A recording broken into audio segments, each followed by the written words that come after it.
Welcome to Care Sandwich, the podcast where we dive into the success journeys of law firm owners across the country. I'm Margarita Everline, your host and the founder of Marketing Boss, a fractional chief marketing officer firm for law firms. On this show, we'll explore the challenges, strategies, and victories that have shaped law firms and how they wrap every interaction with care. Because we believe that caring isn't just a value, it's a strategy for success. So grab your favorite sandwich, sit back, and let's dig into a conversation filled with insight, inspiration, and of course, a lot of care. Hello, everyone. Welcome to today's episode of Care Sandwich. I have Kimberly Lopez here, and she has a really neat organization. She's also an attorney. She's going to tell us all about herself. Kimberly is a Latina attorney. Little clue about what some of the stuff she's going to talk about is. And so Kimberly, tell us about yourself. What do you do? And tell us about your organization. Yeah, thank you so much for having me. I'm happy to be here. So my name is Kimberly Lopez, and I'm a commercial litigation partner with an AmLaw 100 firm. So in big law, my entire career. In that space, I handle the gamut of business disputes and contract disputes with a special focus on financial institutions and representing them in a variety of claims. I've been in big law my entire career, so approaching 17 years in the commercial litigation space. But about a year or two ago, I decided to kind of hone in on something that had been, in the back of my mind and just something I really wanted to do. And so I created the Latina Legal Minds. And at first it was just kind of a social media account. And then I bit the bullet and created a podcast. And from a podcast, we've now hosted a live event. And this year we're kicking off a mastermind program. So it's just my way of trying to change the narrative about Latinas in the profession, increase the numbers and just the experiences that we have in the profession, since the numbers definitely don't tell the proper story, and we want to change that. I love that. And I'm all about like inclusion and diversity, but I do think there's value in having programs that are culturally relevant. Like in my personal life, I volunteer for a domestic violence organization called Caminar Latino, and they cater to Latino families, right? And I always get the question of, there's domestic violence in all sorts of families. And what I've learned with that program, and also through my own experience being a Latina, that it's nice to have programs that are uniquely tailored to things that you live, that you're going through. As I'm not in the legal field the way that you are, because I'm not an attorney, but I am in the legal space as a Latina, and I can just automatically appreciate that there are certain things that we go through. Like, there's less than, I think, 1% female especially female Latina like attorneys, just in the country. And so when you go to these events, when you're looking at like growing,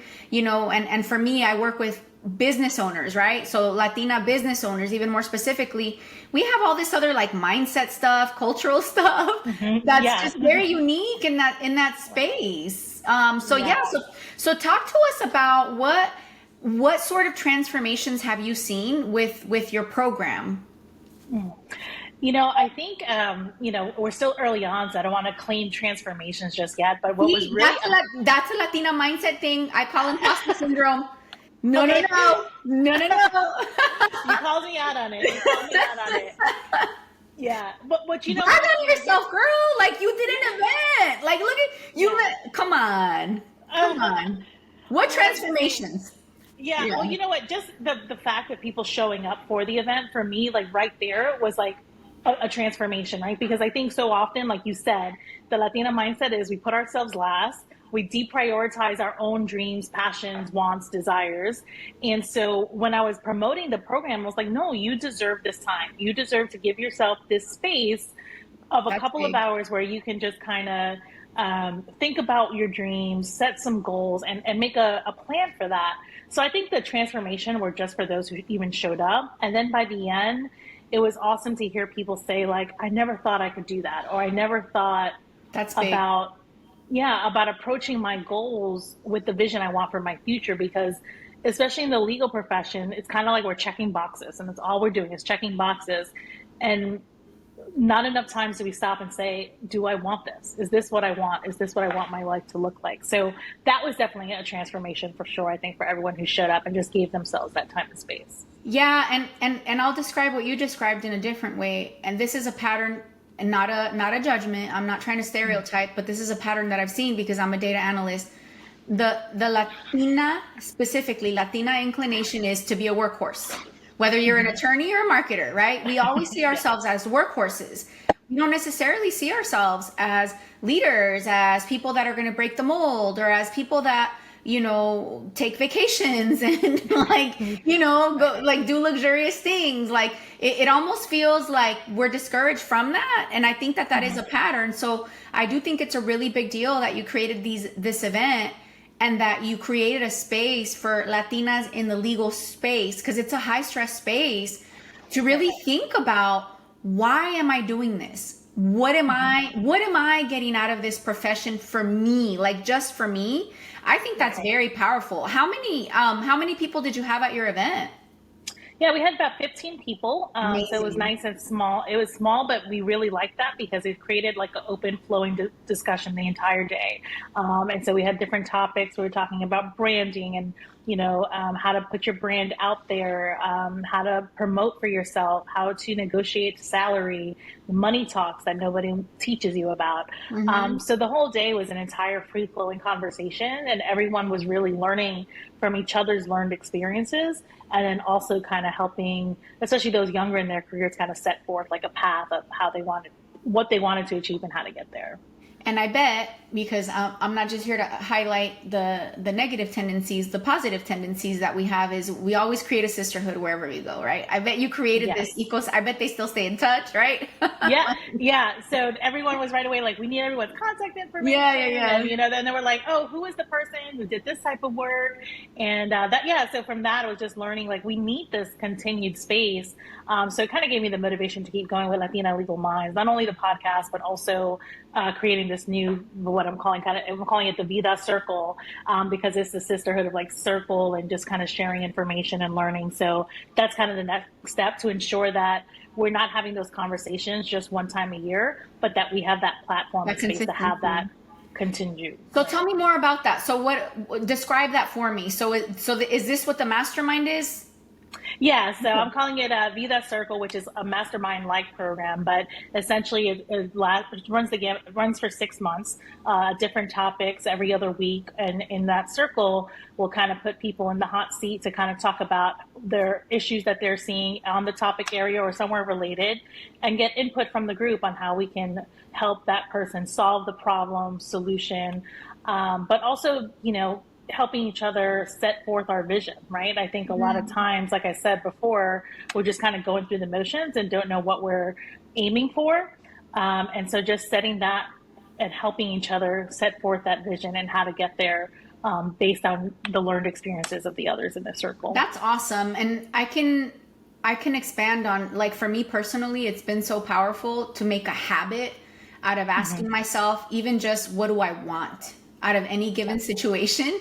Because again, like, my tendency, and I do think this is a cultural thing, is to just do the work and, to think about serving others. And it's like in my DNA, like, and even as a mom, like, I catch myself with those patterns. And it's probably not even just I think it's a female thing too. Cause like, I read a Mel Robbins book where she talked about how professional women tend to do a lot of invisible tasks. So like at the office, right? The women are the ones that somehow end up washing the dishes and bringing him cupcakes and planning the birthday parties. And we do all this extra work that's invisible. And it's just a given that we do it and we put it on our shoulders. And so again, it kind of feeds into that pattern of like, we really do need to be intentional. And I really applaud you for creating that space so that people can commit to themselves, to ask themselves these questions, to take that time to pause and really focus on themselves in that way. Not to be cliche, but really put our own oxygen masks on first, right? That's part of that. Yeah. And also too, like, having like a mirror, right? Because kind of how, like, in the beginning you called me out, like, no, that's imposter syndrome. So it's so much easier sometimes to see it for someone else, right? And so to have that circle or that group who can say time out, like, no, you're not bringing in the cupcakes again, right? Or they're forcing you into these, non-compensated work tasks. So just having that ability to kind of bounce ideas off of people, and having that mirror where people can stop you and say, wait a second, like, what's the purpose of this? Is this really aligned with where you want to be? Yeah, and at the end of the day, I think the magical thing for me that I've experienced is, as I've worked on these things for myself, I find that I become a greater asset. So it's like when I stop worrying about serving so much and I worry more about me, I end up serving better. Like, so it kind of works Absolutely. out. Like, Yeah, um, no, absolutely. I mean, the same thing, like, people think, oh, if I just put my head down and do my work for my client, I'll be a good lawyer. But if you're just doing that, you're not seeing everything else and the things, even your clients want you to do that, because you can't just be so narrow focused, because you're not solving problems that way. You're only solving the problem they asked you to, but you're not helping them spot the other problems that they need solved. Hey there, I hope you're enjoying the conversation and your sandwich as much as we are. I want to take a moment to share a few words about our sponsor, Marketing Boss. If you're a law firm owner looking to supercharge your growth, our team at Marketing Boss is here to help. We've got over a decade of experience and a proven track record, and we specialize in growing law firms like yours with data-driven marketing leadership. So if you own a law firm and you're ready to get a predictable, steady flow of cases from your marketing, let's connect at marketing-boss.com. I think there's a mental wiring to it too, where when you wire yourself to approach things from a light, fun, this is what I want for me, like I'm going to say selfish air quotes place, you actually open up your ability to see opportunities, hidden dangers that you might not have spotted when you're like just checking off lists. Right. I know in the marketing space, that's for me, that's been a must. I can't afford not to be in that creative, positive space. Like in marketing, if I just focus on helping my client get out a campaign, but I don't really take the time to bring that like fun, creative energy that is focused on me and my own personal goal of like being the best and having fun with it and doing things that are different. Those are my personal goals that I know I can bring into my work. I see just a different result, and I see different like type of creativity like get born out of that when I have that approach. Absolutely. And I know it's the same in the legal space. I've hired attorneys myself, for some legal stuff, like a divorce attorney who I adore, business litigation attorneys, and the divorce attorney, like I connected with her so much because you could tell she was really bringing her like heart into it, her passion into it, from a place of, I had these like for her, she had these experiences and she wanted them to mean something. So that was like her selfish goal, that selfish again, right? Her goal, she brought into the space, and it made her a much better attorney for me. So, that's a scenario that I can think of. Can you think of, and if it's you, a transformation as far as just even lifestyle or career that like you would love to share to maybe encourage other Latinas that might be listening to this, or people that work with Latinas in the legal space, of like, okay, this is possible. What's possible? I mean, anything's possible. I mean, that's just, you just have to really define what it is you want. And I think, transformation is, thinking back my own career, the one thing I always tell people is don't be afraid to advocate for yourself, right? And so when you get that, when you build that muscle of self-advocacy, I think it really goes a long way, particularly in the legal profession. Like I said before, so many of us come in thinking, if I just put my head down and do the work, I'll get rewarded and I'll continue progressing. But that's so far from the truth. Like, you really just need to advocate for yourself, for opportunities, and look at everything as an opportunity. I'm currently listening to the book, The Anxious Generation, and it's talking about just the change in childhoods with, smartphones and screens. But what was really interesting to me, was talking about, as children, we're constantly in discover mode, right? We're not fearful. We want to try new things because we see everything as an opportunity.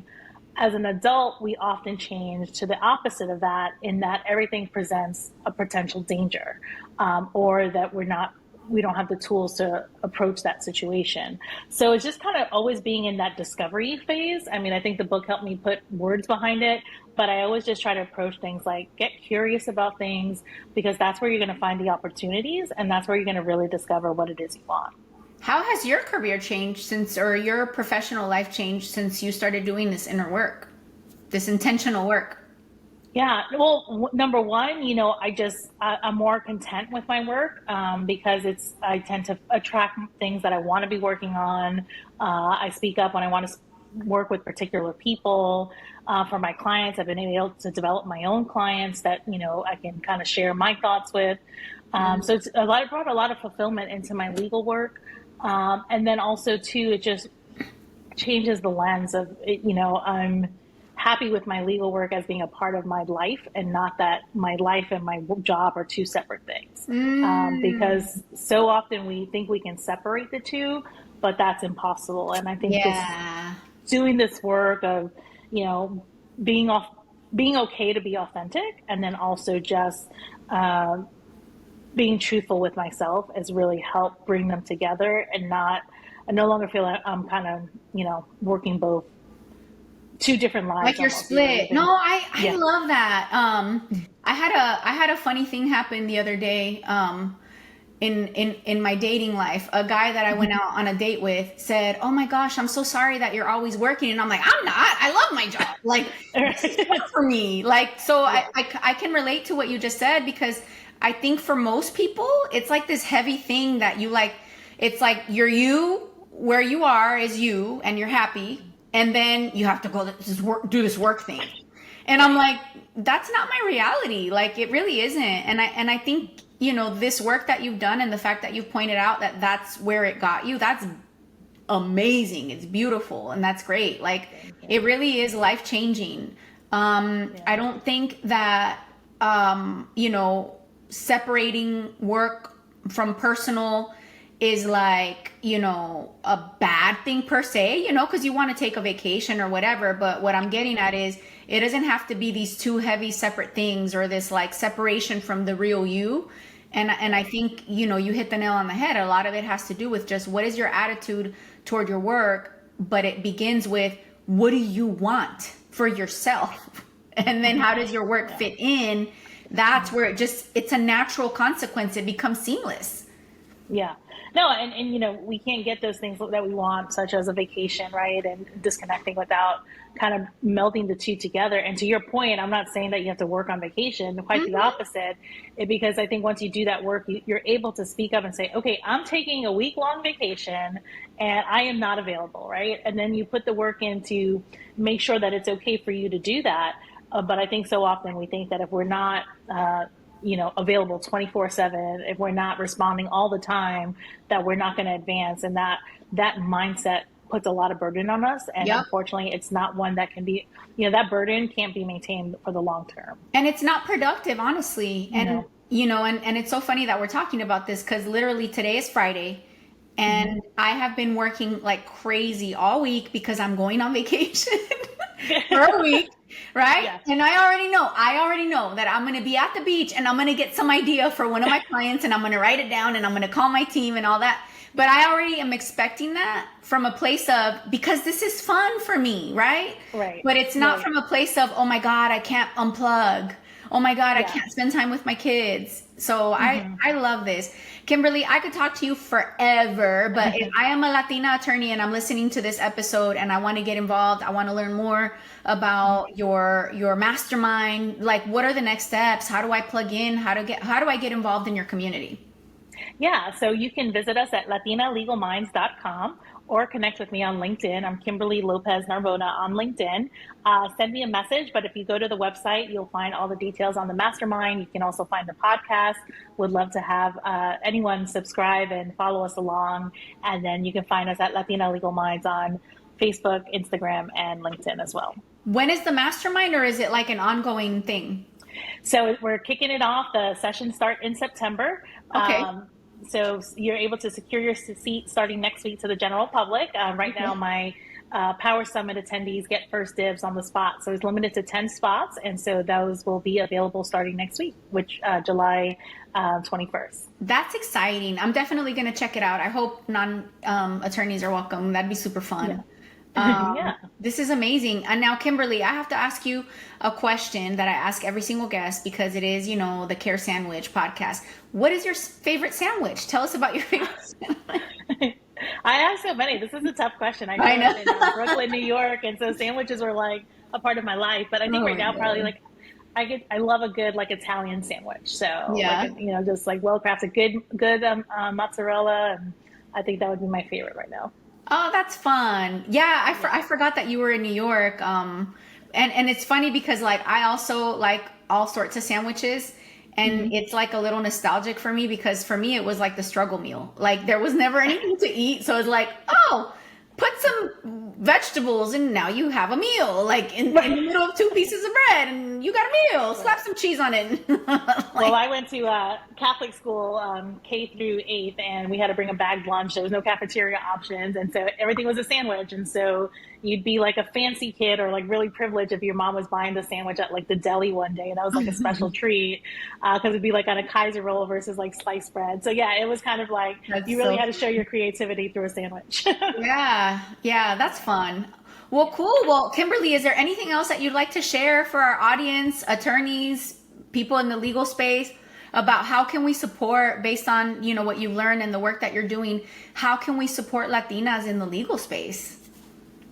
I would just say be a voice, and your success really paves the way for so many. And so even every little thing you do, you don't have to create these monstrous projects or be Sonia Sotomayor on the Supreme Court. Of course, that's such a role model. But every little thing that you do and you persevere in really creates the path for others. So speak up about your experiences because it really can shed light for others and pave the way for others. And pat yourself on the back. Hype yourself up, Kimberly, and the rest of you all listening. We got to get into the habit, ladies. Awesome. Yes, we do. Awesome. Well, thank you all for tuning into this episode. We'll see you on the next episode of Care Sandwich. Thank you for joining us on this episode of Care Sandwich. Remember, the way we care for our clients, our teams, and ourselves can make all the difference in our success. Until next time, keep caring, keep growing, and I'll see you on the next episode of Care Sandwich.